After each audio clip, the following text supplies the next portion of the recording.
This channel does not promote any violent, harmful, or illegal activities. All content provided by this channel is meant for an educational purpose only. তবে এই মুহূর্তে সবথেকে বড় খবরে চোখ রাখতেই হবে সীমান্তে দালাল রাজ ৫ থেকে ১০,০০০ টাকার বিনিময়ে ভারতে বাংলাদেশে অনুপ্রবেশকারীরা গত এক বছরে ১৯০ জন অনুপ্রবেশকারী এবং দালালকে গ্রেফতার করেছে রানাঘাট জেলা পুলিশ। গত ১.৫ মাসে ৫২ জন গ্রেফতার। সূত্র মারফত আমরা জানতে পারছি নদিয়া জেলার সীমান্ত দিয়ে গত ৫ বছরে লক্ষাধিক বাংলাদেশের অনুপ্রবেশ ঘটেছে। ওপার থেকে এপারে শুধু অনুপ্রবেশ নয়, পরিচয় বদলে টাকার বিনিময়ে ভুয়ো ভারতীয় নথি তৈরির অভিযোগ বাংলাদেশ অনুপ্রবেশকারীদের বিরুদ্ধে। তারপর এপারে জায়গা জমি কিনে বসবাস করছে তারা। এমনই ভয়াবহ ছবি নদিয়া জেলার ভারত বাংলাদেশ সীমান্ত এলাকায়। তবে গত কয়েক বছরে সীমান্তে বেড়ে গিয়েছে নজরদারি, পুলিশের জালে ধরা পড়েছে বহু অনুপ্রবেশকারী এবং দালাল। স্পেসিফিক্যালি বলছি, বেশ কিছু লোক তারা এই দালাল চক্র, এই পাচার চক্রের সঙ্গে সরাসরি যুক্ত। জেলায় বাংলাদেশ অনুপ্রবেশ ইস্যুতে তুঙ্গে এই মুহূর্তে রাজনৈতিক চর্চা। UEM Jaipur is a perfect target for prospective students aspiring for good jobs, good education with future-ready skills. Bangladesh থেকে এসে কিভাবে তারা বানিয়ে নিতে পারছে আধার কার্ড, ভোটার কার্ড? এনে ধরেন বেশ কিছুদিন আসার পরে অটোমেটিক নেতাদের সাথে যোগাযোগ করে করে জিনিসগুলো করেছে। নেতারা সহযোগিতা করছে, সে তো বটেই। জমি কিনছে আপনার আধার কার্ড, আই কার্ড যখনই হচ্ছে তখন তো আপনার অটোমেটিক কোর্টে সাবমিট করলে পরেই আপনার রেজিস্ট্রি হচ্ছে। অনেক জায়গায় তার কাটা নেই, সেখানে কোলে আমাদের কাজ করতে ভয় লাগে। দেওয়া হয়ে গেলে আর আমাদের সেই সমস্যা থাকবে না। এই জন্যই আমাদের তার কাটাটা যত তাড়াতাড়ি হয়ে যায়। কি বলি, সে হয়তো এপারেও আসতে পারে, 6 মাস 1 বছর থেকে গেল, এই কাগজপত্র করিনি বললে আমি এই দেশের নাগরিক। বোম বাস করলে, কোথায় হ্যান করলে ত্যান করলে এরা করতেই পারে। এরকম তো করেই তো বাইরের লোক। দেশের যারা স্থায়ী লোক তারা কোনদিন করবে না। সব বাংলাদেশ থেকে লোক আসে। মনে তো একটা আতঙ্ক অবশ্যই আছে। আর তারা তো এসে আর যাচ্ছে না। চুরি ডাকাতি বোমবাদা সেটা আসতে দিচ্ছে কেন বলেন? তার জন্য তো সরকারি প্রশাসন রয়েছে, তারা পদক্ষেপ নেবে। বাংলাদেশের তো আমার চূড়াপথে নিয়ে গিয়েছে, ওই ওর আছে, ওর শালারা আছে, তারাই আমার দিয়ে গিয়েছে। শেষ যে বক্তব্যটা শুনলাম, আমি এই বক্তব্যের রেশ ধরেই আমি আমার সহকর্মী মহাদেবের কাছে যাব। মহাদেব, এই মুহূর্তে যা পরিস্থিতি, বাংলাদেশে যা ডামাডোল, তাতে কি এই অনুপ্রবেশকে, বিশেষ করে দালালদের এই মুহূর্তে স্বর্গরাজ্য হয়ে উঠছে পরিস্থিতি? কি জানা যাচ্ছে, কিভাবে এই পাচার চক্র চলছে, কতটা ব্যবস্থা নেওয়া গিয়েছে? দেখো, এই দালাল চক্রটা কিন্তু দীর্ঘদিনের বলা যেতে পারে। তার কারণ ধরো বিগত দিনে লক্ষ্য করা যাচ্ছে যেভাবে মানুষ বাংলাদেশ থেকে এপারে চলে এসছে, তারা পরিচয়পত্র তৈরি করে নিয়েছেন, টাকার বিনিময়ে তারা আধার কার্ড, রেশন কার্ড সমস্ত কিছু তারা কিন্তু তৈরি করে নিয়েছেন। পরবর্তীকালে তারা কিন্তু এখানে জায়গা জমি কিনে বসবাস করছেন। আবার এমনও লক্ষ্য করা যাচ্ছে তারা যেমন এই দেশে বসবাস করছে, তাদের পরিচয়পত্র তৈরি হয়ে গেছে, তেমন কিন্তু আবার ওই দেশে অর্থাৎ বাংলাদেশেও তাদের কিন্তু পরিচয়পত্র রয়েছে এবং জমি জায়গা সবই রয়েছে। কখনো 2 বছর 1 বছর এখানে থাকছে, আবার এখানে সুযোগ সুবিধা বুঝে তারা কিন্তু আবার কখনো অসুবিধায় পড়লে বাংলাদেশে চলে যাচ্ছে। অর্থাৎ দেশে যে সুরক্ষিত সেই বিষয়টা কিন্তু থাকছে না। এখন বর্তমানে যে পরিস্থিতি তৈরি হয়েছে তাতে কিন্তু পুলিশের নজরদারি বেড়েছে। তার পরিসংখ্যানটাই সেটা বলছে। দেখো, সামান্য রানাঘাট জেলা পুলিশ গত 1 বছর যদি 190 জনকে গ্রেপ্তার করে থাকে, মাত্র 40 থেকে 45 দিনে 52 জনকে গ্রেপ্তার করে। তার মানে এই মুহূর্তে পরিমাণটা আরো বেড়ে গিয়েছে। এই মুহূর্তে পরিমাণটা যেহেতু বেড়ে গিয়েছে, এই মুহূর্তে ভয়াবহ পরিস্থিতি সেখানে ছবি দেখা যাচ্ছে। আমি জানতে চাইছি কতটা কড়াকড়ি, কারণ আমরা অত্যাধুনিক ড্রোন দিয়ে নজরদারি, সেই ছবিও চিকেন স্নেক নিয়ে সংবেদনশীল এলাকাগুলো দেখছি। যেহেতু এটা সংবেদনশীল এলাকা, সেক্ষেত্রে বাড়তি নজরদারি কি সেটা জানাও। দেখো, ড্রোন রয়েছে, ড্রোনের পাশাপাশি আরও বিভিন্ন ধরনের তাদের প্রস্তুতি রয়েছে সেনাবাহিনীর। কিন্তু তা সত্ত্বেও দেখো, পরিবেশ যখন সমস্যার সৃষ্টি করে তখন কিন্তু মানুষজন যখন যেই জায়গাগুলো, নদিয়া জেলার প্রায় 107 কিলোমিটার সীমান্তবর্তী এলাকা, তার মধ্যে 30 কিলোমিটার পথ এখনো পর্যন্ত কাঁটাতারের বেড়া নেই।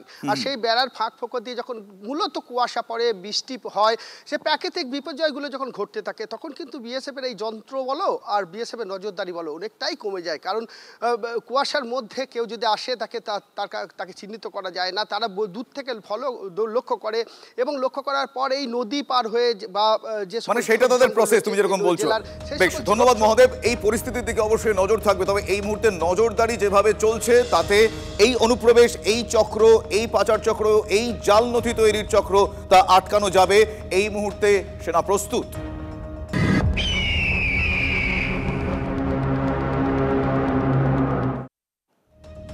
তবে যে সমস্ত জোন সেন্সিটিভ, চিকেন স্নেক অন্যতম। শিলিগুড়ি করিডোরে এবার তাই নজরদারি বাড়ছে। কিছুক্ষণ আগে আপনাদের যেরকমটা জানাচ্ছিলাম, সীমান্ত সুরক্ষার কারণে UAV ড্রোন, মানে অত্যাধুনিক প্রযুক্তি, সেই ড্রোন মোতায়েন করা হয়েছে, ভারতীয় সেনা মোতায়েন করেছে।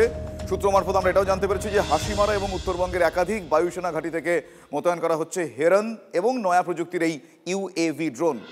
সীমান্ত নজরদারিতে প্রাথমিকভাবে ব্যবহার করা হবে এই নজরদারি ড্রোন। কিছুদিন আগেই মেঘালয় সীমান্তে বাংলাদেশের তেজগাঁও বিমান ঘাঁটি থেকে তুরস্কে বানানো এই TB2 ড্রোনের সিগন্যাল পায় ভারতীয় সেনা। এরপরই উত্তর পূর্ব ভারতের সঙ্গে সংযোগকারী চিকেন স্নেকের নিরাপত্তার পদক্ষেপ নেয় সেনা। উচ্চ ক্ষমতা সম্পন্ন ক্যামেরায় তোলা ড্রোনের ছবি বিশ্লেষণ করে তথ্য দেওয়া হবে সীমান্তে মোতায়েন BSF-কে এবং SSB-কে। বাংলাদেশের সাম্প্রতিক রাজনৈতিক পালাবদলের কারণে এবং সাম্প্রতিক পরিস্থিতির কারণে ভারতের এই সামরিক পদক্ষেপ তাৎপর্যপূর্ণ বলে মনে করছেন প্রতিরক্ষা বিশেষজ্ঞরা। তারা কি বলছেন একবার শোনাবো।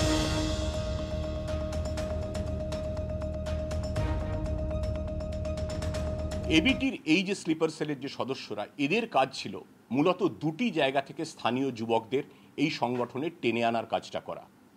একটা মুর্শিদাবাদ, একটা হচ্ছে আলিপুরদুয়ার। এদের উদ্দেশ্য ছিল অস্ত্র জোগাড় করা এবং চিকেন স্নেক, যেটা আমরা বলি শিলিগুড়ির সঙ্গে যে যোগসূত্র চিকেন স্নেক, সেই অংশটিতে তাদের নাশকতামূলক কাজকর্মের সক্রিয় এবং নেপথ্যে থেকে দুভাবেই, স্লিপার সেলের মাধ্যমে এবং গোপনে অস্ত্র সংগ্রহের মাধ্যমে ভারত বিরোধী কার্যকলাপে আরো বেশি সক্রিয় হয়ে ওঠা।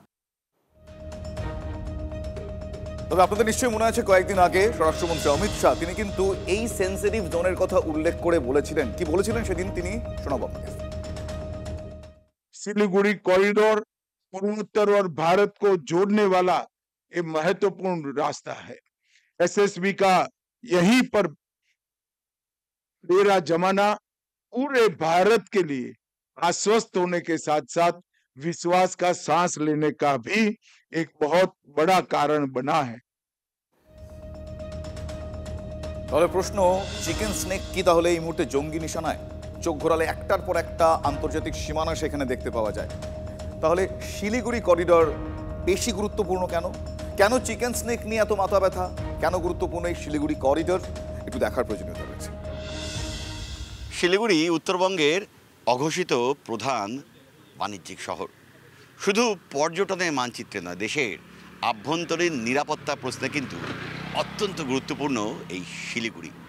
সামরিক পরিভাষায় এই এলাকাটাকে বলা হয় চিকেন স্নেক, অনেকটা ওই মুরগির গলার মতো। এই বিস্তীর্ণ অংশটা কিন্তু জুড়ে রেখেছে উত্তর পূর্বের 7 রাজ্যকে। তাই বরাবর কুনজর এই চিকেন স্নেককে কেন্দ্র করে। শিলিগুড়ির খুব কাছে এই এক পাশে কিছুটা দূরেই বাংলাদেশ, একাধিক বাংলাদেশ সীমান্ত রয়েছে এই এলাকায়। উল্টো দিকে নেপাল সীমান্ত। শিলিগুড়ি থেকে কিছুটা দূরে এগোলেই আলিপুরদুয়ার, কুচবিহারে কাছঘেরা ভুটান সীমান্ত।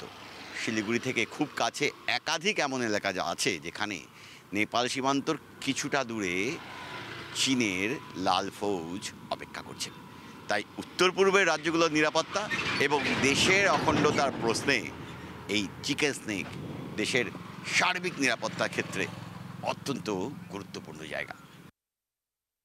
এটা ভারতবর্ষের সবথেকে সরু জায়গা, যেটা একদিকে বাংলাদেশ, একদিকে হচ্ছে নেপাল, আবার এক কোণা দিয়ে গেলে ভুটান। এই জায়গাটুকুকে যদি মানে চেপে ধরা যায়, আলাদা করে দেওয়া যায়, কেটে দেওয়া যায়, তাহলে ভারতবর্ষের অন্য পার্টের থেকে যে 7টা আলাদা স্টেট আছে যে নর্থ ইস্টের, এই স্টেটগুলো টোটালটাই আলাদা হয়ে যাবে এবং টোটাল একটা ডিস্টার্বড এরিয়া তৈরি হয়ে যাবে, including this West Bengal. Chicken snake যদি দখল করা যায় তাহলে কিন্তু উত্তর পূর্ব ভারতকে ভারতের মূল ভূখণ্ডের সঙ্গে সম্পূর্ণ ডিসকানেক্ট করে দেওয়া যায়। ওদের ওটা একটা টার্গেট নাম্বার 1।